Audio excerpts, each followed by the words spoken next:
بسم اللہ الرحمن الرحیم۔ تمام تعریفیں اللہ تعالیٰ کے لیے جس نے مجھے بولنے کی طاقت دی۔ آپ دیکھ رہے ہیں یوٹیوب چینل فطرت اور اسلام۔ آج کا موضوع ہے روح کی پاکیزگی۔ دوستو، اس دنیا میں انسان اس لیے نہیں بھیجا گیا کہ کچھ دن کھیل کود کرے اور مر جائے، بلکہ وہ اس لیے آیا ہے کہ اپنے آپ میں جنت والی شخصیت بنائے۔ دوستو، قرآن میں اس کا خلاصہ ملتا ہے۔ سورۃ الشمس آیت نمبر 9 اور 10۔ وہ انسان کامیاب رہا جس نے اپنا تزکیہ کیا، اور وہ انسان ناکام رہا جس نے اپنا تزکیہ نہیں کیا۔ اس سے معلوم ہوتا ہے کہ دنیا میں انسان کا نشانہ کیا ہے۔ وہ نشانہ ہے تزکیہ۔ تزکیہ مطلب طہارت، یعنی اپنے دل اور دماغ کو منفی جذبات سے پاک کرنا، اپنے دل کو خدا کی معرفت کی آماجگاہ بنانا۔ اس طرح سے انسان بنتا ہے۔ انسان اپنے آپ کو تزکیہ والی شخصیت بنائے۔ یہ نشانہ ہے۔ ایسے لوگوں کے لیے خدا نے جنت رکھی ہے۔ جو لوگ تزکیہ نہ کر پائیں، اپنی شخصیت کو مزکہ شخصیت نہ بنا سکیں، ایسے لوگ محروم رہ جائیں گے جنت کے لیے، ہمیشہ کے لیے۔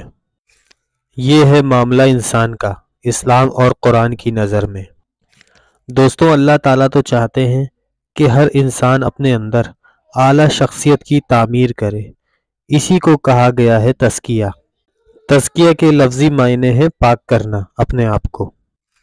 تو اس دنیا میں انسان کی نفس بھی اس کے ساتھ ہے، اور شیطان بھی بہکانے کے لیے موجود ہے، اور دنیا والوں کی طرف سے اشتعال انگیز باتیں بھی ہوتی ہیں۔ ان سب میں رہ کر انسان کو اس طرح رہنا ہے کہ رد عمل کا شکار نہ ہو، وہ کسی اشتعال میں مبتلا نہ ہو اور منفی جذبات میں نہ پڑے، بلکہ ہمیشہ مثبت سوچ کی پرورش کرے۔ ایسے لوگ جنت میں جگہ پائیں گے۔ جنت کیا ہے؟ جنت خدا کے پڑوس کا نام ہے۔ دوستوں، اللہ کے پڑوس میں ایک نفیس اور لطیف کالونی ہے جس میں ابدی طور پہ ساری چیزیں موجود ہیں۔ وہاں جگہ پانا ہے۔ وہی لوگ جگہ پائیں گے جو تزکیہ کریں گے۔ یہ ہے انسان کا تصور اسلام اور قرآن میں۔ دوستوں، اللہ کے پیغمبر اس لیے آئے کہ وہ بتائیں کہ کیسے وہ اپنے آپ کو تزکیہ والی شخصیت میں ڈھالیں، کیسے وہ اپنے آپ کو وہ انسان بنائیں جو اللہ کو مطلوب ہے۔ انسان کا معاملہ تو ایسا ہے جیسے لوہے کا۔ اللہ نے دنیا میں خام لوہا پیدا کیا۔ خام لوہے کو اسٹیل بنایا جاتا ہے اور چیزیں ملا کر مشین بنائی جاتی ہے۔ یعنی انسان کی مثال خام لوہے جیسی ہے، پھر اس کو مشین میں تبدیل ہونا ہے۔ اللہ تعالیٰ نے انسان میں ہر چیز بالقوہ رکھ دی ہے۔ اس بالقوہ کو امکان میں لانا، یہ ہے انسان کا مقصد اس دنیا میں۔ اس مقصد کا تقاضا ہے انسان بہت زیادہ ہوش مند رہے، بہت زیادہ سوچے، کیونکہ جتنا زیادہ سوچے گا اتنا ہی اپنی زندگی کے مقصد کو پورا کر سکے گا۔ اس لیے خدا نے بہت زیادہ صلاحیت والا دماغ دیا ہے۔ دماغ سوچنے، سمجھنے اور تجزیہ کرنے کی صلاحیت رکھتا ہے۔ خام لوہے کو عقل نہیں دی ہے، کوئی انجینئر ڈالتا ہے مشین میں۔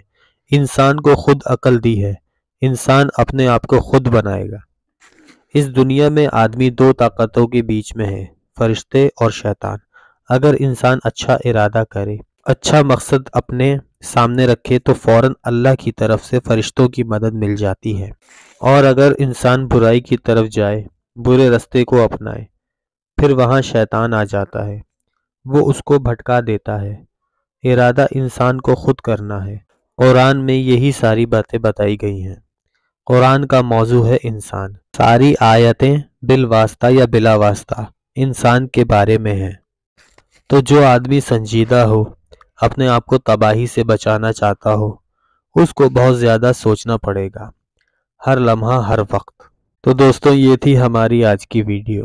امید ہے آپ کو ویڈیو پسند آئی ہوگی۔ ویڈیو کو لائک اور چینل کو سبسکرائب کرنا نہ بھولیں۔ السلام علیکم۔